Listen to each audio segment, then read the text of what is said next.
Ang taong to ay si Turas, hinahanap niya si Mangkay para iligpit at kukunin ang pera at diamante. Paikot-ikot siya, hinahanap niya si Mangkay. Kailangan kong mahanap ang matandang Mangkay na yon para kunin ang kayamanan niya. At tinuro niya si Mangkay sa di kalayuan. Hindi alam ni Mangkay siya ang sadya ni Turas. Ayon, si Mangkay naglalakad sa tabi ng ilog. Sangbala ka lang, Mangkay.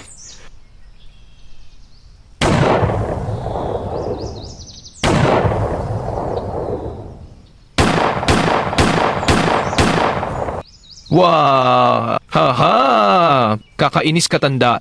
Tulong-tulong, Leon, binaril ako. Leon, aray ko ah. At natamaan si Mangkay at gumapang. Ito sa tubig pero nabawian pa rin siya ng buhay.